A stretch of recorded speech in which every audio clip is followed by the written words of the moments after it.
కేజ్రీవాల్ బ్యాచ్కి ఒక clear feeling ఏంటంటే అర్జెంటుగా దలేవాల్ ఎవరైతే రైతు నేత చచ్చిపోవాలా, ఆయన చచ్చిపోతే అది మోడీ ఫెయిల్యూర్ అని చెప్పేసి దేశవ్యాప్తంగా ఉద్యమం లేవనెత్తాలి.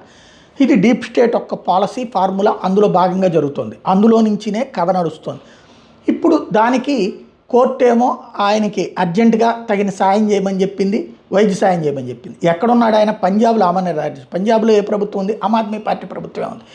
అక్కడ ఉన్నటువంటి ముఖ్యమంత్రి ఏమో విదేశాలకు పోయాడు సరదాగా ఎంజాయ్ చేయడానికి. అక్కడ ఉన్నటువంటి అధికార యంత్రాంగానికి మీరేం చెయ్యొద్దని ఆదేశాలు ఇచ్చేశాడు. ఇప్పుడు సుప్రీంకోర్టు సీరియస్ అయింది. ఎందుకు చేయట్లేదంటే రైతులు అడ్డుకుంటున్నారండి అన్నారు. రైతులకి వాళ్ళ నాయకుడే చచ్చిపోవాలని కోరుకుంటున్నారా? అట్లాంటి వాళ్ళు నాయకులు ఎట్లా అవుతారని నిలదీసింది సుప్రీంకోర్టు.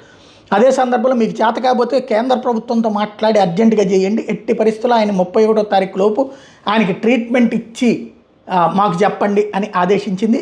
ఈవెన్ ఇది సెలవుల టైం, వాళ్ళకి క్రిస్మస్ సెలవుల టైం అనమాట. ఈ సెలవుల టైంలో కూడా ప్రత్యేకంగా బోర్డు బెంచి దీని మీద తీర్పిచ్చింది.